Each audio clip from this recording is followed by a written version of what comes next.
Eh bien, j'aimerais lire brièvement une parole de Dieu avant que nous prions ensemble. Levez-vous avant ou pendant la lecture de la parole. J'aimerais lire Néhémie 9, verset 5, au milieu du verset. Ah, louez le Seigneur votre Dieu, d'éternité en éternité. Et que soit loué ton nom glorieux, qui est au-dessus de toute louange et de toute gloire. Verset 6. C'est toi qui es, Seigneur, toi seul. C'est toi qui as créé le ciel et le ciel des cieux, toute leur armée, la terre et tout ce qui se trouve, les mers et tout ce qu'elles renferment. C'est toi qui donnes la vie à toutes ces choses et l'armée céleste t'adore. Verset 7, toi, Seigneur, tu es le Dieu qui a choisi Abraham, qui l'a fait émigrer d'Our en Chaldée et lui a donné le nom d'Abraham. Verset 8. Après avoir trouvé son cœur fidèle envers toi, tu as conclu avec lui l'alliance de donner à ses descendants le pays des Cananéens, des Hittites, des Amorites, des Phéréziens, des Jébusiens et des Guigasiens. Et tu as tenu parole, car tu es juste. Jusqu'à ce jour, jusqu'à cette parole de Dieu précieuse et sainte, adorons ensemble. Dieu fidèle, nous te remercions du fond du cœur pour ce jour de grâce et pour cette heure de grâce. Nous te remercions du fond du cœur et que ton nom soit honoré d'éternité en éternité, car tu es en effet le vrai Dieu, celui qui a tout créé, le visible et l'invisible. Seigneur, nous te remercions d'avoir fait des promesses à ton peuple depuis le commencement et de les avoir tenues en ton temps. Ô Dieu, nous t'adorons et nous louons ton nom glorieux. Ce soir encore, en ces jours qui sont les nôtres, tu as parlé, ô Dieu. En effet, tu as parlé. Et en vérité, Seigneur, nous croyons que tu accompliras tout ce que tu as dit. Seigneur, tu as aussi conclu une alliance avec nous. Comme en ces jours-là, Seigneur, et tu as fait la promesse que ton peuple hériterait de la terre. Oh, comme c'est merveilleux, Seigneur, que tu aies été trouvé fidèle dès le début par ton peuple. Il devait prononcer ces paroles. Tu as été trouvé fidèle. Nous aussi, nous ne pouvons que dire, tu es fidèle et tu restes fidèle. Oh Dieu fidèle, même si nous sommes parfois infidèles, tu restes néanmoins fidèle, Seigneur. Seigneur, nous te prions sincèrement de prendre ce soir tout ce qui ne te plaît pas en nous. Tu sais que nous sommes des êtres humains, Seigneur, oublieux et faibles, entachés de fautes, ô Seigneur. Reprends, ôte tout de nous, tous nos péchés, toutes nos transgressions, toute notre incrédulité, tout ce qui te fait obstacle. Et je t'en prie, continue de nous parler par ta parole précieuse et sainte. Seigneur, je te prie de bénir ton peuple ce soir, tous ceux qui sont venus et aussi ceux qui n'ont pas pu venir, Seigneur. Fais grâce à tous, Seigneur, et aide, Seigneur, notre frère à apporter ta parole. Et ouvre-nous le cœur et les yeux, ô Dieu, afin que nous puissions recevoir ce que tu veux nous dire par ta parole précieuse et sainte. Nous t'adorons et louons ta grâce. Sois avec nous, Seigneur. Nous te le demandons au nom de Jésus. Amen. Amen. Nous nous asseyons. J'avais l'intention de chanter le refrain de plus près de la maison, mais ce n'est plus nécessaire. Le cantique, y compris le refrain, a déjà été chanté. Nous sommes si reconnaissants envers le Seigneur pour tout ce qu'il a fait en nous, pour toutes les grâces qu'il nous a accordées, pour sa parole révélée, pour tout. En fait, c'est une grâce imméritée qu'il nous a accordée. Et quand nous pensons à l'Apocalypse chapitre 15, au troupeau de vainqueurs qui sera là, près de la mer de cristal, Apocalypse 15, verset 2. Apocalypse 15, verset 2, et je vis comme une mer de cristal mêlée de feu.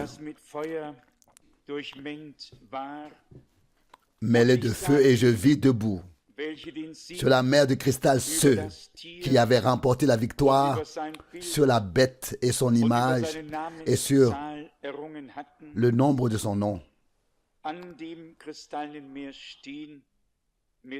Harpe de Dieu à la main. Nous ne lirons que ce verset. Aujourd'hui, je vais traduire une prédication de Frère Branham. Si je ne trouve rien dans les Saintes Écritures qui brille, j'ai toujours le grand privilège de pouvoir alors recourir aux prédications de Frère Branham. C'est un trésor merveilleux que nous avons et nous en sommes très reconnaissants. Les prédications sont si simples, mais si puissantes, si profondes et si émouvantes. Il est dit ici de la foule qui sera sur la mer de cristal qu'elle a remporté la victoire sur la bête, sur son image et sur le nombre de son nom.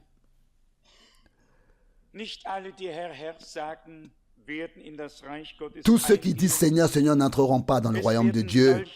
Il y aura ceux qui ont su ce qu'est la bête, ce qu'est l'image de la bête, ce qu'est le nombre de son nom.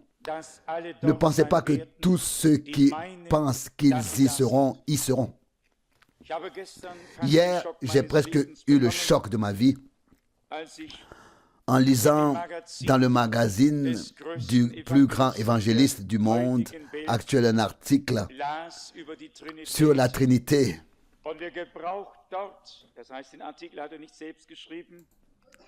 Et il utilise, il n'a pas lui-même écrit ce magazine, il faut être correct en tout, mais dans son magazine, et puis il écrit « La Trinité divine forme une unité économique ».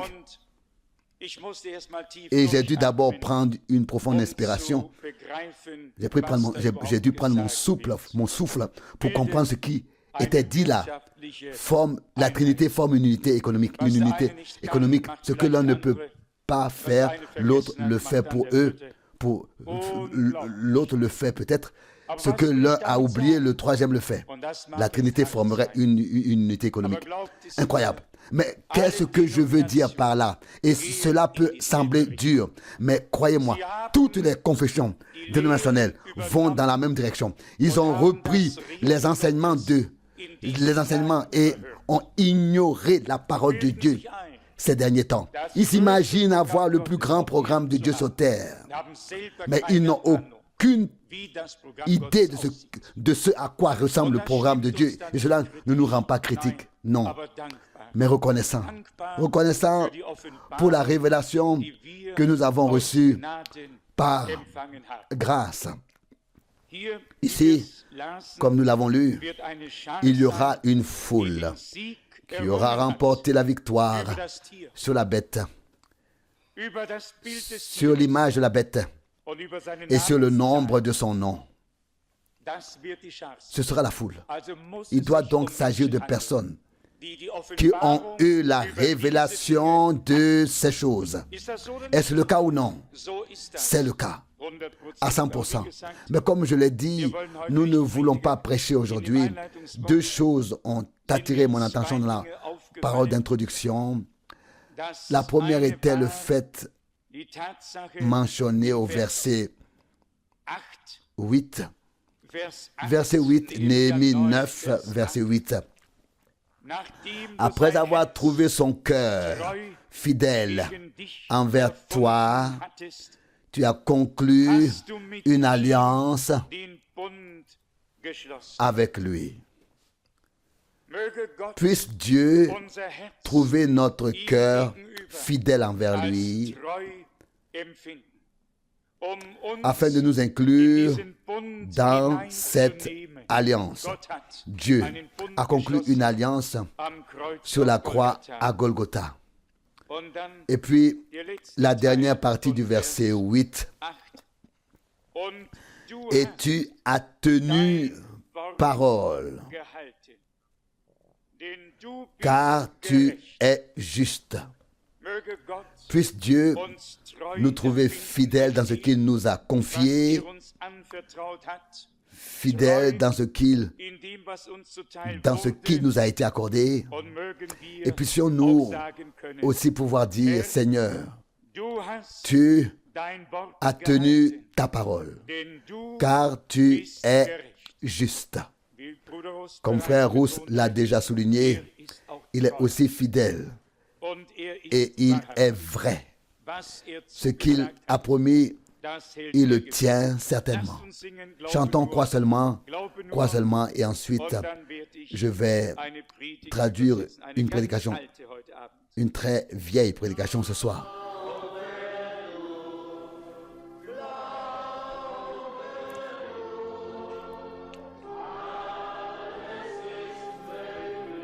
Crois seulement, tout est possible. Oh, crois seulement.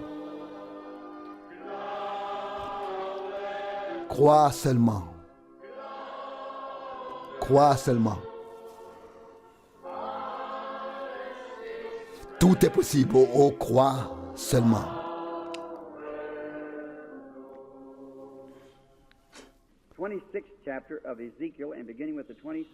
Je voudrais lire le chapitre 36 du prophète Ézéchiel, verset 26.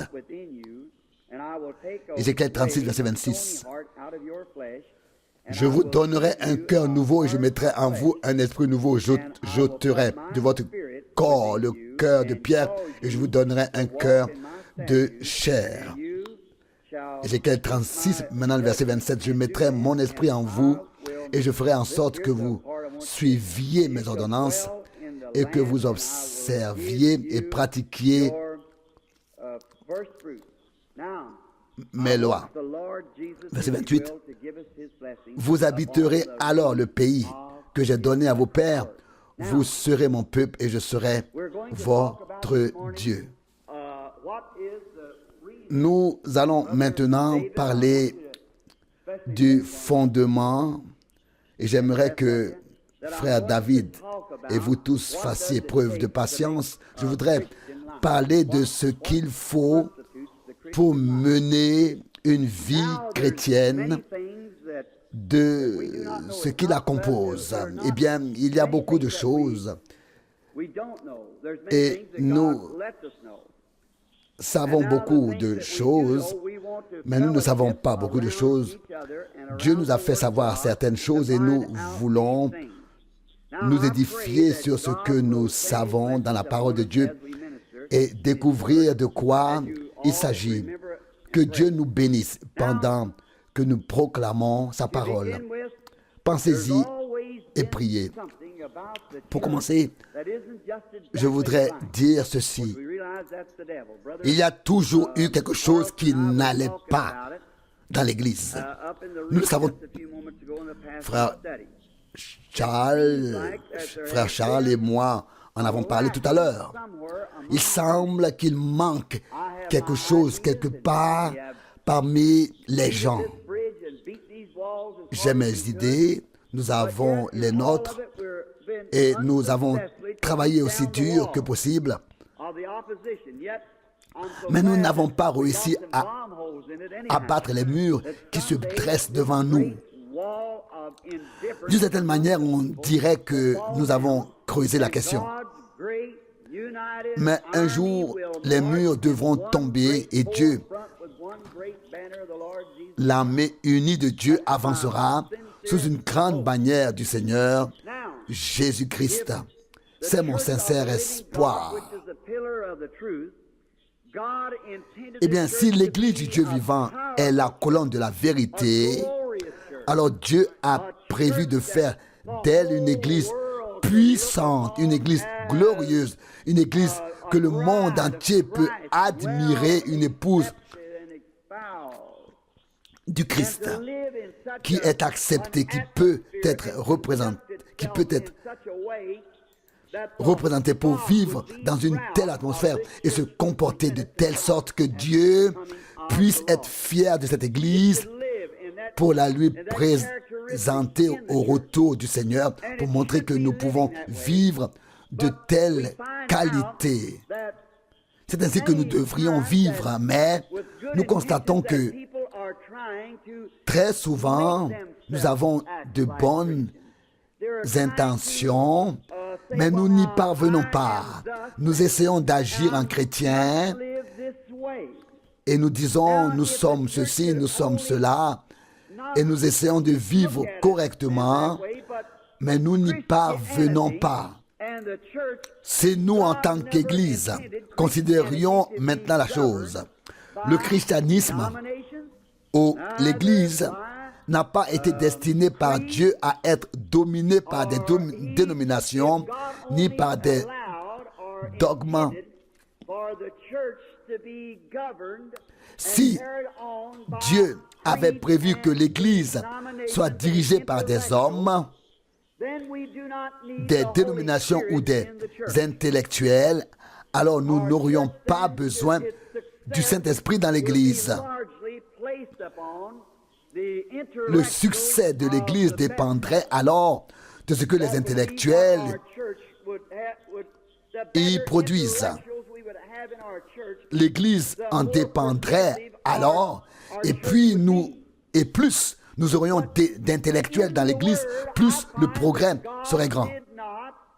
Mais dans la Bible, dans la parole, je trouve que Dieu n'avait pas prévu que l'Église soit gouvernée ou dominée par des intellectuels, ni par la théologie humaine, mais par le Saint-Esprit.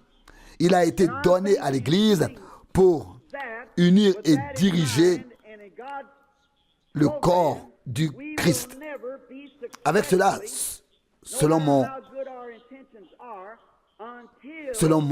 conformément au programme de Dieu, nous ne réussirons jamais avant d'être revenus au centre de la volonté de Dieu par le Saint-Esprit.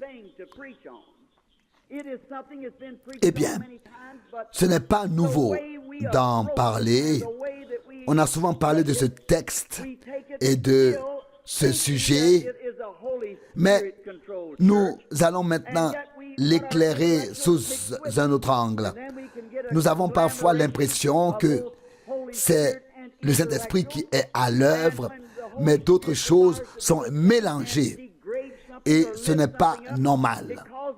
Lorsque le Saint-Esprit essaie de faire quelque chose et que quelque chose se lève, la jalousie s'installe et d'autres veulent faire la même chose. Et c'est déjà la preuve qu'ils n'ont pas le Saint-Esprit. Eh bien, les gens ont tellement vu de choses dans les dénominations qu'ils sont lents car il y a des dictateurs partout, et vous devez faire ceci, et vous devez faire cela. Les choses sont dictées. Encore quelqu'un, un dictateur, ceci et cela, que vous devez faire. Partout, on décide de ce qui doit être fait pour tous les autres. Et il semble que nous soyons impuissants, mais voyez, nous avons un corps. J'ai mes bras, ma bouche, tous mes membres doivent être efficaces, en harmonie les uns avec les autres. Et si Dieu a assemblé son corps de cette manière et veut le gouverner par son esprit, alors il doit y avoir une possibilité, un programme dans lequel il peut être qui va au-delà de ce que nous avons aujourd'hui. Eh bien, dans le livre d'Ézéchiel, la Bible dit, et Ézéchiel était un prophète, je vous donnerai un cœur nouveau. J'aime ça, parce que Dieu dit qu'il va faire quelque chose de nouveau. Cela ne signifie pas qu'il va réparer l'ancien. Non, je vous donnerai un cœur nouveau. Et j'ôterai de votre corps le cœur de pierre, et je vous donnerai un esprit nouveau. Il n'a pas dit qu'il donnerait un petit coup de pouce. Non, il fera quelque chose de nouveau. Non pas seulement relever un peu l'ancien, réparer, mais offrir quelque chose de nouveau. Et non plus mélanger l'ancien avec le nouveau. Non, il ne fera pas non plus cela. Jésus en a parlé dans l'évangile de Luc lorsqu'il a dit « Vous ne pouvez pas mettre du vin nouveau dans de vieilles outres. » Dans de vieilles bouteilles, dans le texte anglais. Marc 2, 22. Eh bien, j'ai d'abord dû devenir missionnaire pour savoir ce que cela signifiait. Quand nous avons une bouteille, nous savons qu'elle ne peut ni se gâter ni vieillir. Mais vous savez de quoi étaient faites ces bouteilles à l'époque, à savoir de la peau d'un animal cousu ensuite ensemble pour que le liquide puisse être conservé. Que ce soit de l'eau, du vin ou de l'huile, tout y était mis. Mais quand la peau vieillit, elle sèche. Et c'est là que l'on retrouve le lien avec ce que Jésus voulait dire. Si l'on mettait du vin nouveau dans une si vieille outre en peau, elle éclaterait. Vous pouvez y mettre de l'eau et il ne se passera rien du tout. Mais vous ne pouvez pas y mettre du vin, car l'eau, qu'est-ce que c'est? Vous connaissez la composition de l'eau et il ne peut rien lui arriver.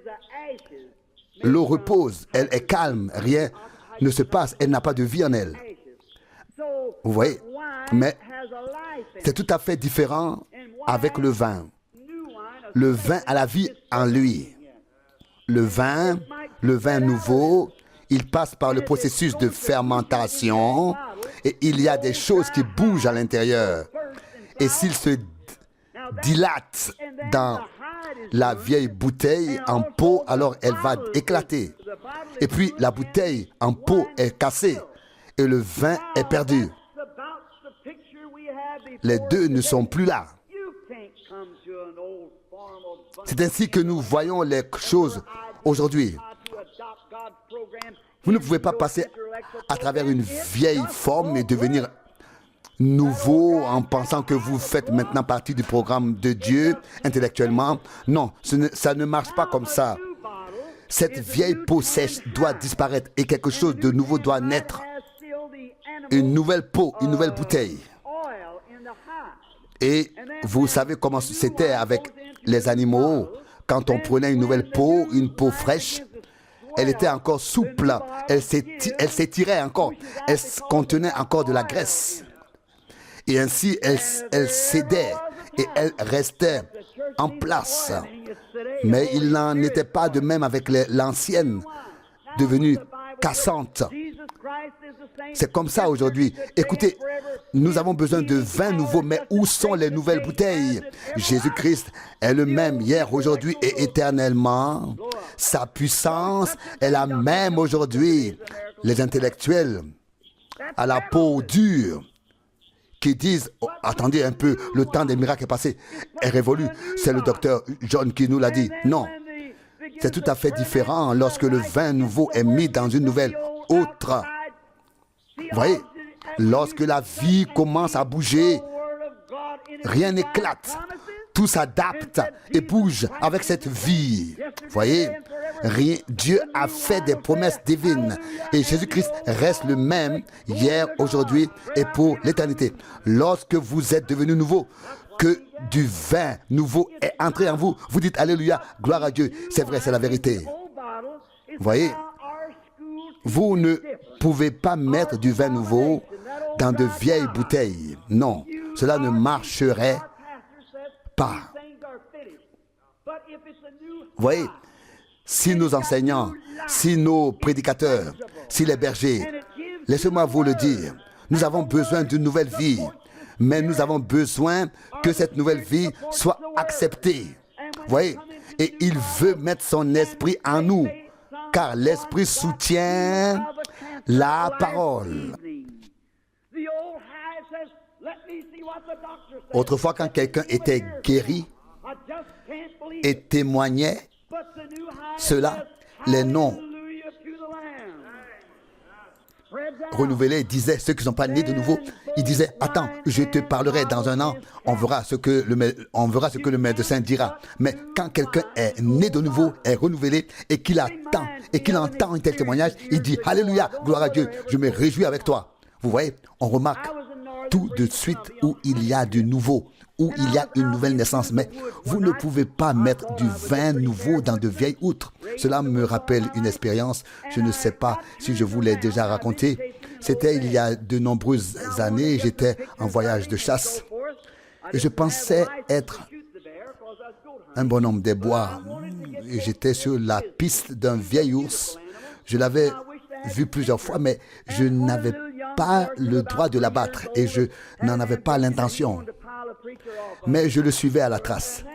Et j'avais un jeune cheval de 3 ans que je montais et lui aussi sautait encore beaucoup d'avant en arrière. À la fin, nous étions tous les deux fatigués, le cheval et moi.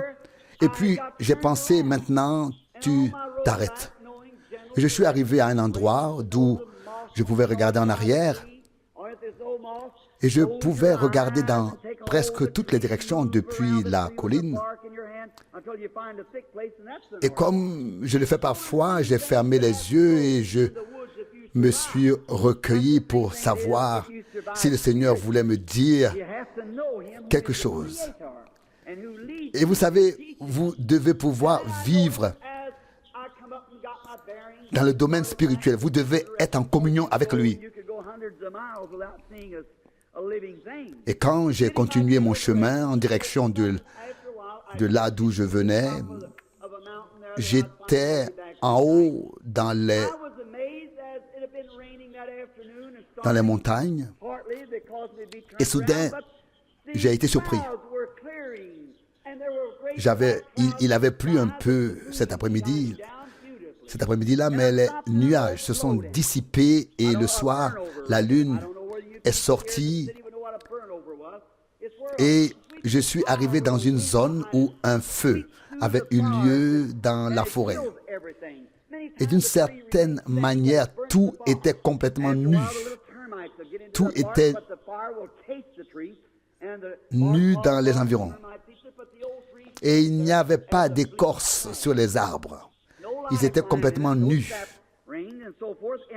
Et d'une certaine manière, j'ai remarqué qu'il n'y avait pas de vie, il n'y avait pas non plus de possibilité pour que la sève puisse sortir, car l'écorce n'était plus là. Et j'ai soudain senti que je devais m'arrêter là. J'ai attaché mon cheval et j'ai regardé le ciel. Et j'ai dit, mon Père céleste, je te suis si reconnaissant que tu sois mon Père. Jusqu'ici, tu m'as guidé et tu as pris soin de moi. Et je te remercie. Je te remercie pour la nature. Je te remercie pour tout. Vous savez, un chasseur apprécie tellement la nature. Et puis, j'ai soudain entendu un bruit étrange. C'était si triste. Les vents soufflaient et de petits nuages passaient encore, que nous appelons des nuages de vapeur. Et là, et la lune brillait, les vents soufflaient, mais j'entendis un bruit inquiétant, comme si quelqu'un se lamentait. Et le vent le fit entrer.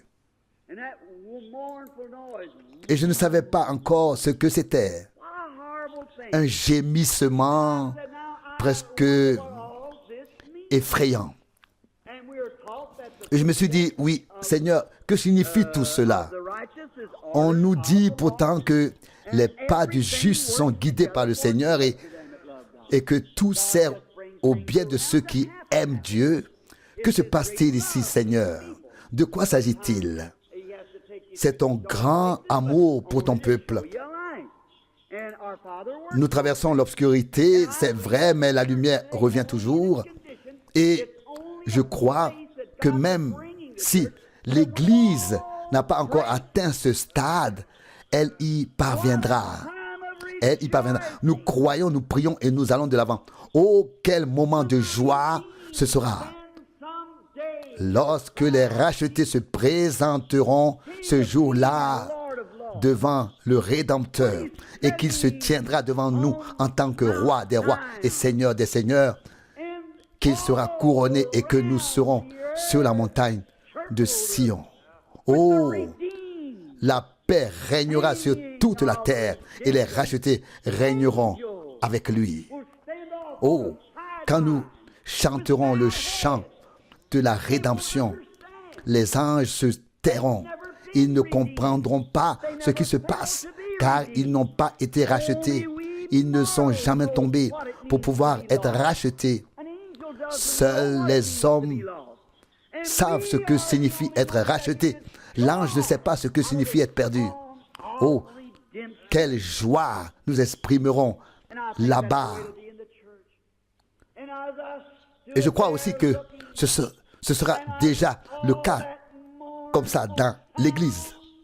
Et j'ai entendu ce bruit de gémissement. Et je me suis dit que c'était presque effrayant ici. Presque hanté, effrayant d'être ici. J'ai dit, Seigneur, pourquoi ai-je dû attacher mon cheval? N'aurais-je pas pu continuer à monter? Mais d'une certaine manière, c'était Dieu qui m'enseignait quelque chose. Et j'ai dit, Seigneur, que signifie tout cela? Et ce vent qui soufflait là-bas, c'était comme un hurlement, comme un gémissement. Et j'ai aussi ressenti une sensation étrange. J'ai regardé les montagnes au clair de lune et j'ai dit, Seigneur, que dois-je faire de ce spectacle-là? Pourquoi suis-je ici? Et puis, une écriture m'est venue du livre de Joël. Ce que le rongeur a laissé, la sauterelle l'a mangé. Et ce que les autres insectes ont laissé, l'un d'eux a continué à manger. Joël 1,4. Et je pensais que tout était nu ici, de grands arbres, mais complètement nus.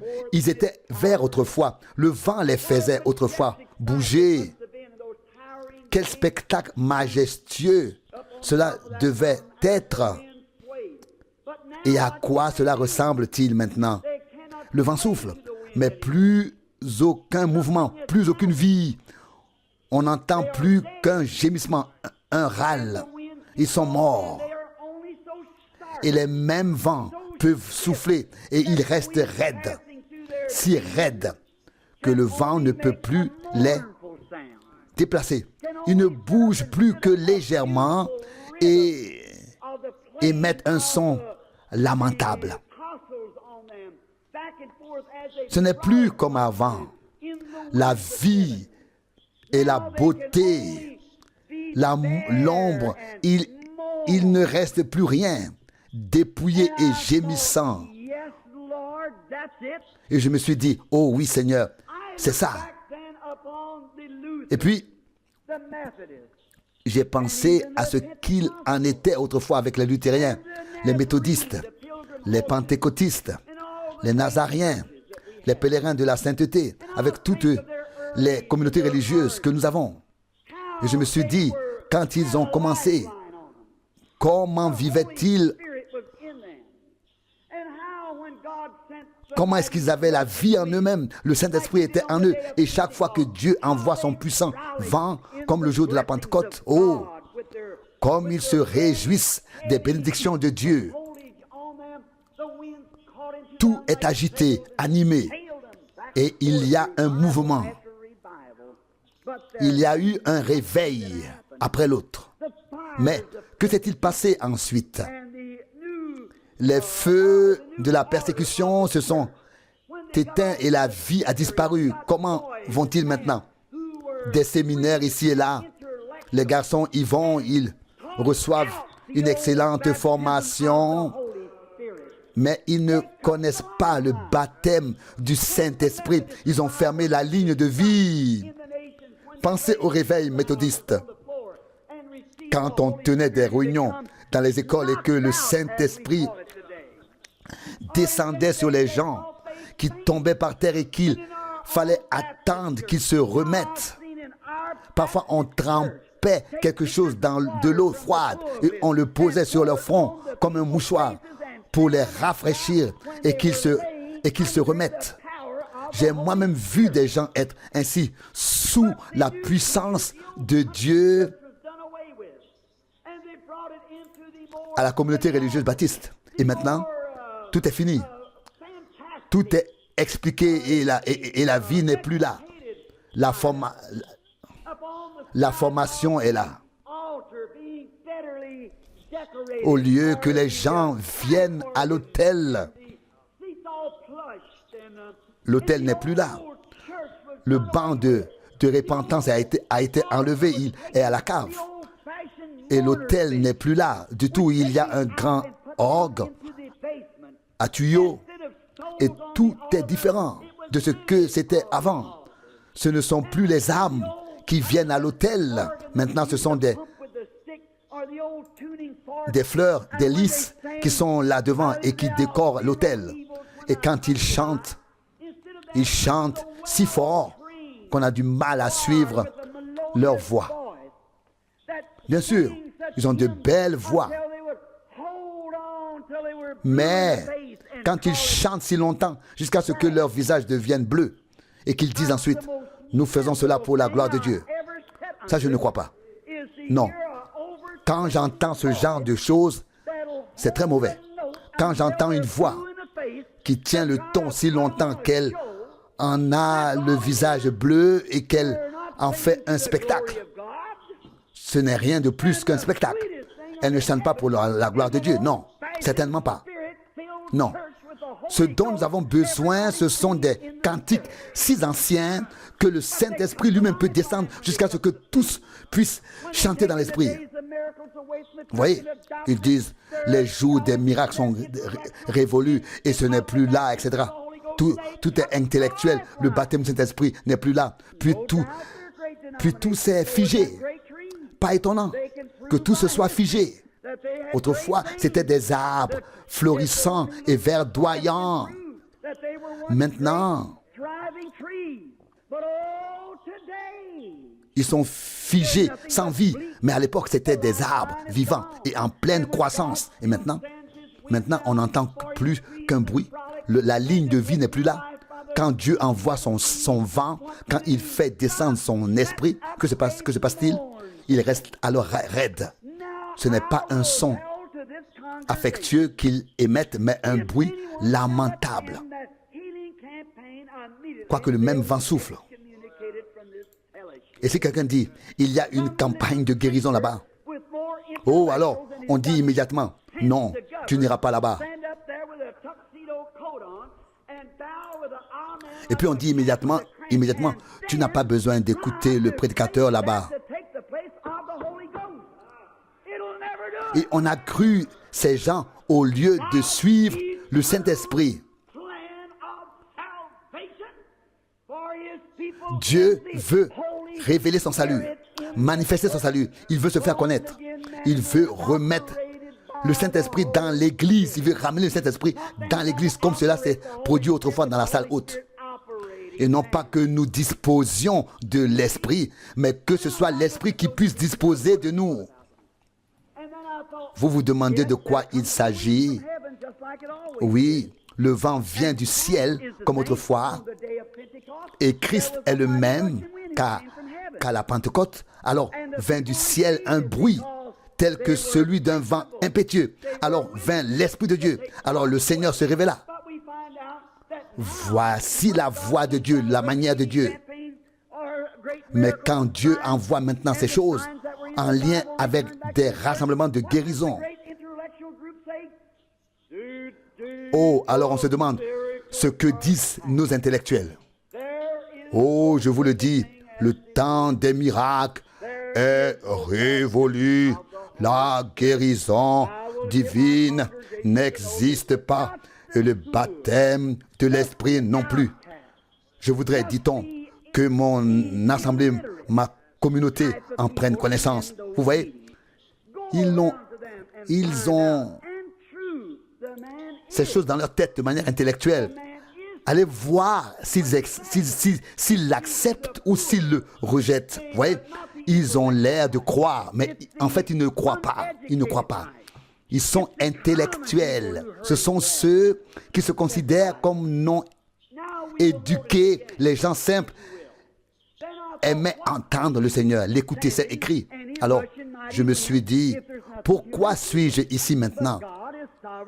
Et je vois ça. Et puis, j'ai réalisé à quoi cela sert. Que Dieu agisse, que le tonnerre vienne du ciel, que tout soit nu et qu'il n'y ait pas de vie et que rien ne bouge.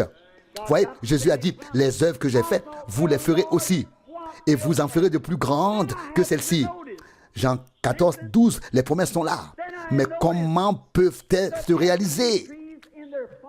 Puis, j'ai remarqué que ces arbres, ces grands arbres nus, je ne les regardais soudainement plus. Je regardais le sol. Et vous savez ce que j'ai vu? J'ai vu que la graine qui était tombée de ces grands arbres dans le sol avait déjà donné de beaux petits arbres. J'ai soudain vu de nouveaux arbres, une toute nouvelle plantation. Vous savez bien comment la forêt s'auto-ensemence. Et soudain, je ne voyais plus ces grands arbres devant moi. Je voyais ce qui sortait de nouveau devant moi, qui sortait de la graine des anciens arbres. Ils étaient verts. Ils n'étaient plus nus. Ils n'étaient pas nus. Ils étaient pleins de vie. Vous savez, comme un glande, etc. Il tombe dans le sol et en ressort ensuite. Et j'étais si heureux, si reconnaissant. J'ai poussé des cris de joie et j'ai sauté de joie. J'ai tourné autour d'un arbre aussi vite que possible. Et je me suis dit, Seigneur, il ne s'agit pas seulement des anciennes dénominations. Elles se sont desséchées. Il s'agit de la nouvelle qui émerge maintenant. De la chose nouvelle qui émerge maintenant. Et je me suis demandé comment Dieu voulait tout faire bouger. Et vous savez, chaque fois que le vent souffle, il doit faire bouger l'arbre pour qu'il puisse mieux pousser. Ce que les luthériens ont laissé, les méthodistes l'ont mangé. Ce qu'ils ont laissé, les baptistes l'ont mangé. Ce qu'ils ont laissé, les presbytériens l'ont mangé. Ce qu'ils ont laissé, d'autres l'ont mangé de nouveau. Et ainsi de suite jusqu'aux pentecôtistes. Mais Dieu a dit, je vais rétablir toutes choses, je vais restaurer. Joël 2, 25, ainsi par Dieu, il le fera dans son grand mouvement par l'Esprit. À la Pentecôte, il y avait 120 bouteilles neuves dans la salle haute. dans la salle haute, 120 bouteilles neuves, des bouteilles et des récipients propres, purs. Et puis, le grondement du ciel se fit entendre comme celui d'un vent puissant, et elles furent remplies d'un nouveau vin de Pentecôte. Vous voyez, personne n'a explosé, rien n'a été brisé, elles étaient neuves, elles étaient pleines de vie. Et d'autres ont peut-être dit, c'est du fanatisme. Ça, c'était certainement les anciennes bouteilles, mais les nouvelles disaient Amen, loué soit Dieu, Alléluia. Regardez, les autres s'accrochaient à l'ancienne doctrine. Je voudrais maintenant que vous écoutiez. Mais là, ici, il y avait des nouvelles bouteilles, des bouteilles neuves. Je voudrais maintenant que vous écoutiez attentivement avant que j'arrive à la fin. S'il vous plaît, écoutez attentivement. Je vais vous donner un nouvel esprit. Bon, beaucoup de gens ne sont pas au courant de cela. Ce n'est pas clair pour eux. Ils pensent qu'ils ont déjà le baptême de cet esprit. Écoutez, attentivement, s'il vous plaît, je vais vous donner un nouveau cœur et un nouvel esprit. Je vais ensuite mettre mon esprit en vous. Vous voyez, Dieu veut d'abord nous donner un nouvel esprit, puis il veut nous donner son esprit. Si vous ne l'avez pas, vous ne pouvez même pas vous entendre avec votre voisin. Vous ne pouvez même pas supporter votre voisin, ou bien vous ne pouvez même pas vous entendre avec personne. Dieu veut donner un nouvel esprit, et parfois dans l'enthousiasme qui est différente que la vie, vous voyez, parfois vous pensez avoir réellement le baptême du Saint-Esprit. Le Saint-Esprit, vous dites, j'ai poussé des cris de joie, j'ai parlé en langue, etc. Peut-être avez-vous fait tout cela, c'est bien, c'est très bien, mais ce n'est pas la preuve que vous avez reçu le Saint-Esprit. Le Saint-Esprit vous révèle Christ. Eh bien, un cœur nouveau, un esprit nouveau, et ensuite, il déverse de son esprit en vous. Il déverse son esprit en vous. Vous voyez, vous n'avez alors plus besoin de faire semblant d'être chrétien. Le nouvel esprit est la nouvelle vie en vous. Et plus précisément, dans le nouveau cœur. Nouveau cœur, nouvelle vie, nouvel esprit, nouvelle vie. Et ensuite, l'Esprit de Dieu lui-même vient dans le nouveau cœur et dans le nouvel esprit. Vous voyez, c'est comme une horloge. Elle a beaucoup de rouages, mais quelque part se trouve le ressort principal. Et l'Esprit Saint mettra alors ce ressort principal en mouvement. Tout le reste est lié et réglé par lui. Mais le ressort principal est là pour mettre tout le reste en mouvement. Comme l'a dit Ézéchiel, la roue dans les roues. Eh bien, lorsque vous recevez le baptême de cet esprit, il va au milieu du nouvel esprit, dans le nouveau cœur, pour le rendre vivant, pour le vivifier. Oh, vous pensez parfois que vous l'avez déjà, mais peut-être avez-vous seulement reçu le nouvel esprit, mais pas encore le Saint-Esprit. Car le Saint-Esprit vient dans ce nouvel esprit. Et alors, tout ce qui est intellectuel, tout ce qui est rationnel, tout est ôté. Alors le centre, la roue centrale est mise en mouvement. Et vous verrez Jésus-Christ comme le même hier, aujourd'hui et dans toute éternité. Vous le verrez dans votre vie manifesté. Vous confirmerez tout par un amen. Maintenant, si vous dites, j'ai le nouvel esprit, et que vous mentez, que vous volez, que vous continuez ainsi, que vous êtes toujours dans des organisations, et ainsi de suite, vous vous trompez vous-même. Vous n'avez pas reçu le nouvel esprit, encore moins l'Esprit Saint, le Saint-Esprit, encore moins. Je ne savais pas que j'allais dire cela, mais c'est vrai. Le Saint-Esprit fera en sorte que chacune de vos actions sera ce que Christ a fait. Fera de chaque mouvement ce que Christ a fait. Car le fruit de l'Esprit est l'amour, la paix, la joie, la paix, la patience, la bonté, la douceur, etc. Galates 5, 20, 2.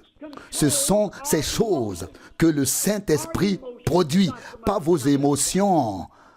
Pas que vous deviez pomper de haut en bas et faire des efforts. Non, vous ne pouvez pas faire cela. Le Saint-Esprit vous amène à ce que ces choses se manifestent en vous. l'amour, la joie, la paix, la patience, la bonté, la douceur, la patience. Vous voyez, ce n'est pas quelque chose que vous faites, mais ce que le Saint-Esprit fait en vous. Ce n'est pas une réflexion intellectuelle, mais quelque chose qui bouge en vous, à savoir le Saint-Esprit. Oh, je pourrais pousser des cris de joie, je pourrais sauter de joie, et je pourrais le dire au monde entier. Vous voyez, le Dieu vivant veut que cela se produise. Nous avons tellement de choses créées par l'homme, produites par l'homme. On fait de la musique, on fait de l'ambiance, on fait tout. Et on va même dans les rues pour jouer et chanter. Mais où est le Saint-Esprit? Vous voyez, nous n'avons pas reçu le Saint-Esprit. Vous voyez, ce n'est pas du lait écrémé, ça. Hein? Non, mais c'est ce dont l'Église a besoin maintenant. Oh, je désire ardemment recevoir le Saint-Esprit. Vous savez à quel point Dieu a merveilleusement organisé, préparé ces choses dans la Bible. Jésus a dit, à moins de naître de nouveau, sinon on ne peut pas voir le royaume de Dieu. Vous devez naître de nouveau. Jean 3, verset 3, vous devez l'être. Mais cela ne signifie pas que vous avez poussé des cris de joie, etc. Je ne parle pas de cela. Cela peut être un effet secondaire. Vous devez participer. Vous ne pouvez pas rester là sans rien faire pendant que Dieu agit en vous. Mais je parle de l'œuvre elle-même de Dieu, de son œuvre en vous. Voyez, lorsque le Saint-Esprit viendra en vous, il exercera son autorité, il vous contrôlera. Que vous soyez un homme ou une femme, qui que vous soyez, vous ferez ce que dit la parole de Dieu en toutes choses. L'Esprit agira en vous. C'est lui qui produira ces choses en vous. Vous aimerez même ceux qui vous disent qui disent de vous tout ce qui est impossible. Même que vous êtes fous, vous les aimerez. Vous voyez, ce qui est écrit auparavant sous forme de lettres prend vie. Alors, le joug est doux et le fardeau léger. Matthieu 11, 29, le joug est comme rembourré, léger, comme des plumes. Vous voyez? Alors, vous êtes comme Samson. Vous allez prenez la porte de Gaza et partez avec. Juge 16, 3. Vous voyez? Quand vous en êtes arrivé là, que le Saint-Esprit, non pas vous, le Saint-Esprit, mais que le Saint-Esprit vous a sous son contrôle, vous possède. Vous voyez? C'est le point. C'est pas que vous ayez le Saint-Esprit, mais qu'il vous est. Vous dites et vous pouvez dire, le Saint-Esprit il habite en moi. Vous voyez? Alors, vous pouvez voir tout accompli par Golgotha. Alors, vous voyez Jésus-Christ comme étant le même aujourd'hui. Alors, vous priez pour vos ennemis. Mais, si vous voyez quelque chose et que vous avez raison dans votre cœur, alors vous dites, oui, l'homme n'est qu'un homme comme moi. Et vous continuez votre chemin. Peut-être quelques remarques avant de conclure. Je voudrais dire quelque chose qui me vient du fond du cœur avant de conclure. Voilà. C'est tout pour aujourd'hui. La deuxième partie sera traduite demain, si Dieu le veut et si nous sommes en vie. J'ai écouté cette prédication très brièvement avec des interruptions à la hâte tout à l'heure. Je n'ai jamais entendu une prédication comme celle-ci, telle que nous l'avons entendue ce soir, de cette manière. Mais exposé ainsi, mais il semble qu'il y ait là une grande vérité. Une grande vérité. Et je vais peut-être quand même lire ce verset avec nous tous. Ézéchiel 36, verset 26. Il est en effet question ici de deux choses différentes. Verset 26, je vous donnerai un cœur nouveau et je mettrai en vous un esprit nouveau. J'ôterai de votre cœur le cœur de pierre et je vous donnerai un cœur de chair. C'est la première chose. Ça, c'est la première chose. La première chose, c'est que l'ancien cœur est ôté et qu'un nouveau est mis à la place. Et que pour que ce nouveau cœur ait la vie, l'esprit doit y entrer. Dieu a insufflé l'esprit à Adam, le souffle de vie, et ainsi il devint une âme vivante. Et c'est la même chose sur le plan spirituel. Nous y reviendrons peut-être tout à l'heure. Je n'ai aucun mal à le voir, car il est dit au verset 27, après qu'il est question d'un cœur nouveau et d'un esprit nouveau, au verset 26, ensuite au verset 27, je mettrai mon esprit en vous et je ferai de vous des hommes qui marchent selon mes lois et qui observent et pratiquent mes commandements. Il y a donc vraiment beaucoup à faire ici. Il y a beaucoup de contenu ici. En d'autres termes, faire de vous des hommes qui mettent ma parole en pratique, qui marchent dans mes voies. Pour parler peut-être avec le Nouveau Testament, dans l'évangile de Jean au chapitre 20, le Seigneur a soufflé sur les disciples et a dit, recevez l'Esprit Saint. Jean 20, 22. Mais le jour de la Pentecôte, il y eut d'abord le grand bruit, le fait d'être rempli de l'Esprit, d'être équipé, d'être revêtu de la puissance d'en haut. C'est deux choses ici. Nous avons là une très bonne illustration. Un cœur nouveau, donc une nouvelle vie, et donc une vie suscitée par l'Esprit doit y entrer. Et lorsque la vie opérée par l'Esprit est entrée en nous par la nouvelle naissance, Dieu veut ensuite ajouter à cette nouvelle vie opérée par l'Esprit, il veut ajouter la puissance de son Esprit afin que la parole ne soit pas seulement crue et lue, mais qu'elle trouve son accomplissement par la puissance de Dieu qui veut agir en nous. Est-ce que vous comprenez tout cela? L'une est la nouvelle naissance, la nouvelle vie par la nouvelle naissance. Mais la nouvelle vie doit ensuite être équipée, revêtue de la puissance de Dieu lui-même. L'une est la nouvelle naissance par laquelle l'homme accède à cette nouvelle vie avec Dieu. L'autre est l'équipement, le revêtement avec la puissance d'en haut, afin que la nouvelle vie puisse se manifester et que le fruit de l'esprit puisse effectivement se révéler, devenir visible, se manifester.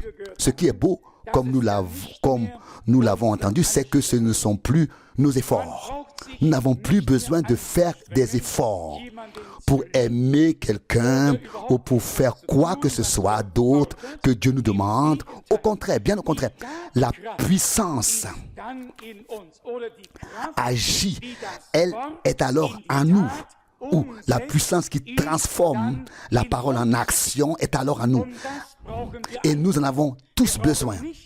La parole doit être mise en pratique. Nous n'avons pas seulement besoin d'une nouvelle vie dans un nouveau cœur, nous avons besoin de cette puissance de Dieu dans le nouveau cœur, dans la nouvelle vie, qui transforme la parole en acte, en action, en pratique, c'est-à-dire qui produit la confirmation divine. C'est la promesse que le Seigneur nous a faite. Et nous remarquons très clairement que frère Branham n'a pas frappé à côté de la plaque, mais qu'il a frappé en plein. Il a vraiment mis le point sur le i. Il a vraiment frappé en plein dans le mille. Et puis, il dit encore, je ne savais pas du tout que j'allais dire ça aujourd'hui, et je ne savais pas non plus que cela serait dit de cette manière. Mais je suis content, heureux que cela ait été dit. Nous remarquons que nous avons changé intérieurement. Une nouvelle vie a commencé. Et nous remarquons aussi que nous avons encore des efforts à faire. Nous essayons de faire ci, nous essayons de faire ça, et nous restons sur le carreau. À cette nouvelle vie, la puissance de Dieu doit maintenant s'ajouter afin que la parole puisse être mise en pratique par chacun de nous. Je le relis encore une fois pour qu'il n'y ait pas de malentendu. Et je veux vous donner un cœur nouveau et vous donner un esprit nouveau. Donc, avec le nouveau cœur, un nouvel esprit. Une expérience avec Jésus-Christ, notre Seigneur. Ça, c'est une expérience avec Jésus-Christ, notre Seigneur. Je veux ôter de votre poitrine le cœur de pierre. Mais maintenant, posons notre main sur ce pauvre cœur. Comme dans la parabole du repas. Mettez la main sur votre cœur. Est-il dur comme de la pierre ou est-il tendre, votre cœur? Y a-t-il de la compassion? Y a-t-il de la vie? Ou est-il encore dur? Il ne s'agit pas de dire nous avons un nouveau cœur et de prier Dieu pour qu'il nous donne la puissance de vivre avec ce nouveau cœur alors qu'il y a encore une pierre à l'intérieur, dure comme la pierre, pas de compassion sincère, rien de ce qui pourrait nous émouvoir.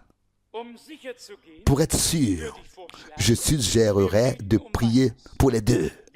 Nous prions pour un cœur nouveau, pour un esprit nouveau, pour une vie nouvelle, et nous demandons en plus, Seigneur, accorde-nous avec cette vie nouvelle et ce cœur nouveau, ta puissance, afin que ce ne soit pas nous qui produisions quelque chose par nos propres efforts. Nous n'y arriverons pas de toute façon, mais que ce soit la puissance de Dieu qui puisse agir à travers nous. En lien avec cela, justement, il est dit ici dans Ézéchiel 36, verset 27, « Je mettrai mon esprit en vous et je ferai de vous des gens qui marchent selon mes lois et qui observent et mettent en pratique mes instructions. » Mes instructions. Donc, lié à cela, cela implique l'action, la mise en pratique, l'exécution des ordres du Seigneur, des instructions du Seigneur, y compris le grand mandat, l'ordre missionnaire qui englobe le monde entier. Alors, la puissance de Dieu est en nous pour que nous puissions non seulement écouter ses paroles, ses instructions et ses ordonnances, mais aussi les mettre en pratique, les exécuter. C'est ce que je souhaite ce soir. C'est ce que je me souhaite ce soir. C'est ce que je me souhaite ce soir. Que ce ne soit plus l'effort de mener une nouvelle vie, mais que la nouvelle vie soit là. Et que dans cette nouvelle vie, elle peut parfois être fragile et à chaque début ne doit pas nécessairement signifier la fin, mais que dans cette nouvelle vie, la puissance de Dieu puisse entrer et que cette puissance de Dieu, dans le nouveau cœur, mette en pratique la parole de Dieu et la confirme. Si nous retenons cela de ce soir, nous serons réellement aidés. Ce serait encore mieux si nous pouvions nous unir dans la prière et dire sincèrement, Seigneur, pour que je sois sûr de ne pas rechercher le second sans avoir reçu le premier. Faisons directement le premier pas. Le premier pas. Cela ne peut pas faire du mal. Qui peut être lésé s'il peut faire une expérience avec le Seigneur? Notre Seigneur est présent. Je crois qu'il nous a donné cette parole. Et si cela avait pour seul but de nous faire prendre conscience de ce dont nous parlons en ce moment, alors tout cela en aurait voulu la peine. Il ne s'agit plus de mettre de la force en nous pour faire quelque chose, mais de mettre Dieu à mais de nous mettre à la disposition de Dieu avec une nouvelle vie, avec une nouvelle nature, afin que sa puissance puisse agir puissamment à travers nous. C'est de ça qu'il s'agit maintenant. C'est bien de cela qu'il s'agit. Nous l'avons vu dans le ministère et encore dans la vie de frère Branham. Il pouvait vraiment entourer de ses bras tout le monde. Il ne voulait de mal à personne et il le répète sans cesse. On lui a attribué tous les titres qu'il est possible de trouver sous le soleil. On l'a affublé de tous les noms, de devin, à faux prophète, de séducteur, à escroc, oui, jusqu'à celui de plus grand charlatan. Et cet homme peut dire, il n'y a personne que je ne puisse serrer dans mes bras et à qui je ne puisse dire, je t'aime. Je t'aime. Ça, c'est une grâce de Dieu. Il faut d'abord en avoir fait l'expérience pour pouvoir en parler. Mais je le souhaite. Je nous le souhaite à tous. Mais vous aussi, dites-le une fois. C'est certain. L'amen a été un peu faible. Vraiment. Oui. Oui. Oui. Oui, ça a été faible. Oui, louange et grâce à notre Dieu. Croyons que le Seigneur est bon avec nous. Nous approchons de la fin et à la fin, tout sera comme au commencement. L'Église doit retrouver son état originel. Si nous sommes l'Église, nous devons nous attendre à ce que cela nous arrive. Nous ne voulons pas ressembler aux arbres nus que la lune a éclairés et qui ont fait un bruit qui pouvait nous donner un peu la chair de poule. Par la grâce de Dieu, nous voulons ressembler à la semence, à la graine qui vient de germer, qui a la vie en elle, qui est tombée dans le sol. Nous voulons être le fruit qui, par la grâce de Dieu, renaît maintenant. Je crois que c'est nous. Je crois que Dieu a fait un ensemencement et qu'il y aura aussi une récolte. Laissons donc autour de nous tout bruit qui pourrait effrayer les autres. Que la bonté du Seigneur, l'amour du Seigneur, la douceur, sa nature, sa douceur et tout ce qu'il est, toutes ses vertus se manifestent autour de nous et à travers nous. À travers nous. De plus, nous attendons qu'il dépose son esprit en nous en tant que puissance de Dieu. Sa puissance dans notre cœur qui a été renouvelée par son esprit et que nous puissions ensuite alors suivre ses instructions et faire ce qu'il a dit dans sa parole. Les 4 dernières paroles sont que attendez et que vous puissiez réellement exécuter. C'est lui par sa puissance qui fera de nous des gens qui puissent réaliser, exécuter ces instructions. Et que vous puissiez réaliser, exécuter, oui. Non seulement entendre, écouter, mais réellement exécuter par la grâce de Dieu.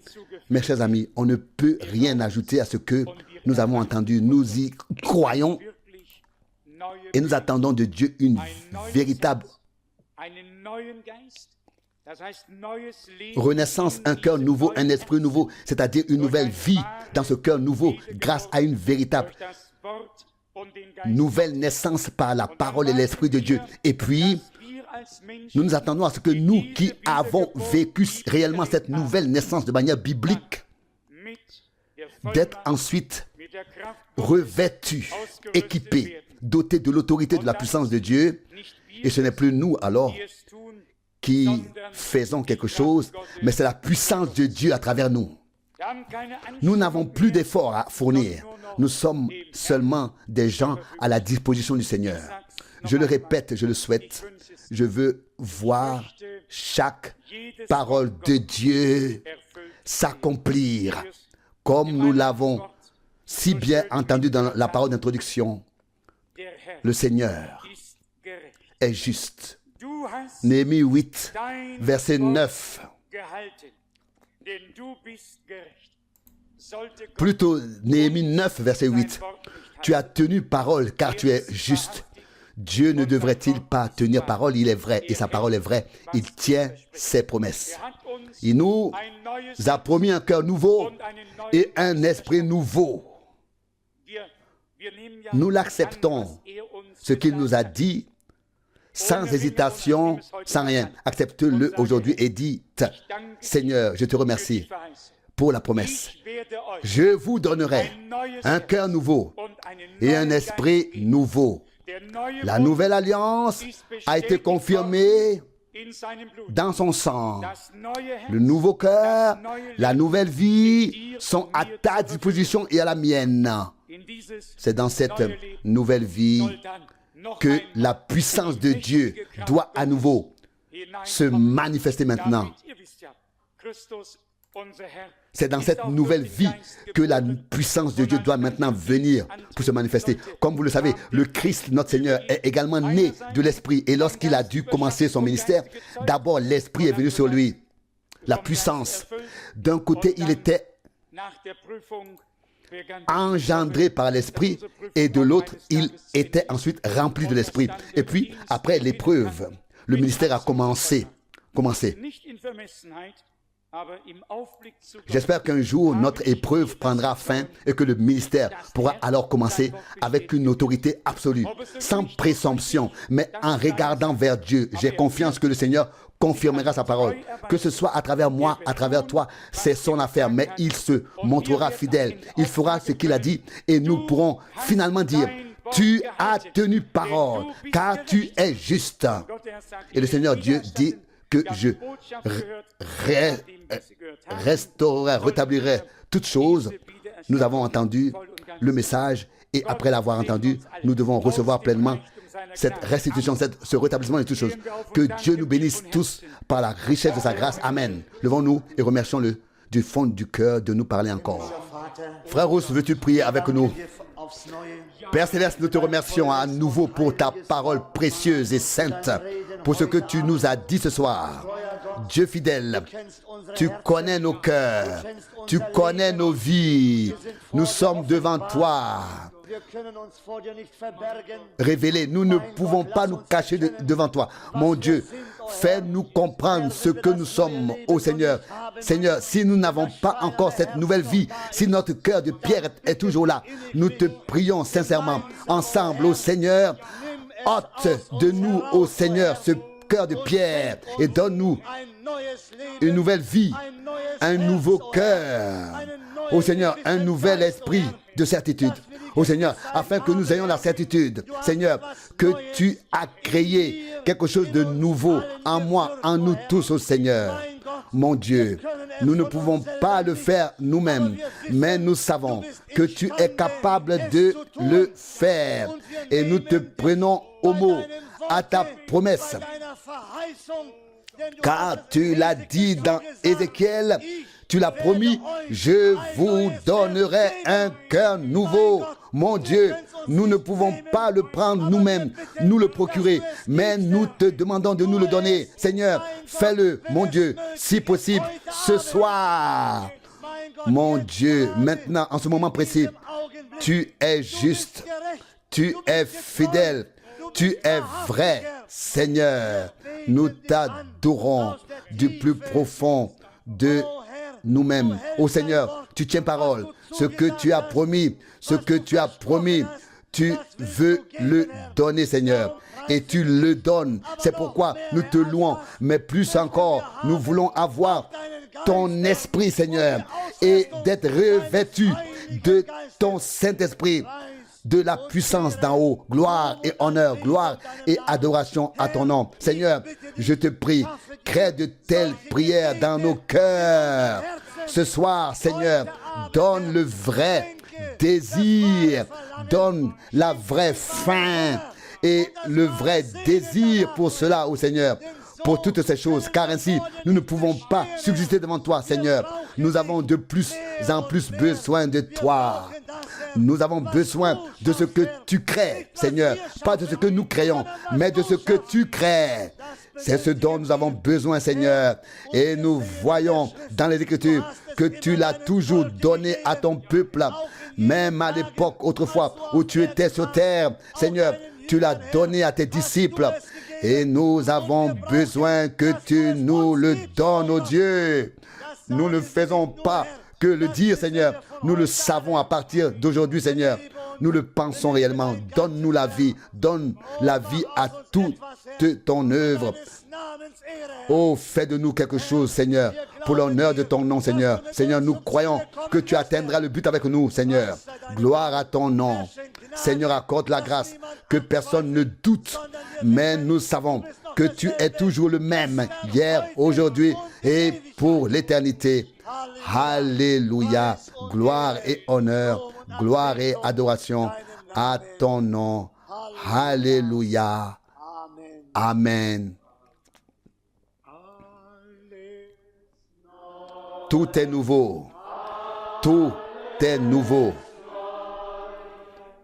Le sang de l'agneau me purifie et crée tout nouveau. Tout est nouveau. Tout est nouveau. Le sang de l'agneau me purifie.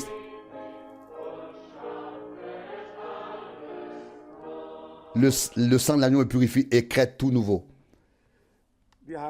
Chers amis, nous avons entendu Frère Branham dire que nous avons l'impression d'être entourés de murs, comme si nous étions incapables de les franchir.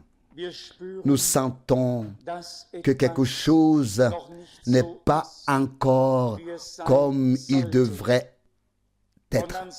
Et puis il dit que le commencement est fait et les murs seront détruits et ils tomberont comme les murs de Jéricho. J'ajoute, car le Seigneur est le même. Le Dieu de Moïse, le Dieu de Josué est notre Dieu. Le Dieu d'Abraham, d'Isaac et de Jacob est notre Dieu. Le Dieu d'Israël est notre Dieu. Nous sentons que les choses ne sont pas encore comme elles devraient être. Et quiconque ressent vraiment cela doit savoir maintenant que Dieu a quelque chose en réserve pour lui. Nous n'avons pas reçu ce sentiment pour nous décourager et désespérer. Nous avons reçu ce sentiment parce que Dieu a encore plus en réserve pour nous. C'est pourquoi soyez courageux, soyez encouragés et ne craignez pas. C'est le Seigneur qui conduit toutes choses de manière merveilleuse. Et aussi la comparaison avec les confessions et les dénominations dont nous sommes tous issus. Et par la grâce de Dieu, nous avons reçu une nouvelle vie. Elle est encore fragile, mais Dieu l'a fait grandir et prospérer. Nous pouvons être très reconnaissants pour les prédications, pour les pensées qui y sont exprimées. Prenons-les à cœur afin que Dieu puisse obtenir justice et recevoir ce qui lui revient de plein droit. Croyons-y afin qu'il puisse le confirmer. Et comme cela a déjà été souligné dans la prière, Dieu a promis: je vous donnerai un cœur nouveau. Nous ne pouvons pas nous le procurer. Nous ne pouvons pas non plus nous procurer l'esprit, ni une nouvelle vie, ni rien d'autre. Mais tout peut nous être donné. Le Seigneur nous l'a promis. Après ces jours-là, je conclurai une alliance, une nouvelle alliance alors je mettrai ma parole en vous, un cœur nouveau, un esprit nouveau, une vie nouvelle, et faire de vous des gens qui marchent dans mes voies. Fidèle Seigneur, nous te remercions car tout est devenu possible par Golgotha. Mais nous te demandons sincèrement une nouvelle vivification, une nouvelle action de ton Saint-Esprit. Seigneur bien-aimé, commence en moi, commence en nous tous. Fais-nous taire, Seigneur, afin que nous cherchions et trouvions davantage de communion avec toi. Aie pitié de nous. Et nous te remercierons et honorerons ton nom. Alléluia. Alléluia. Que tu sois loué. Que tu sois loué. Amen.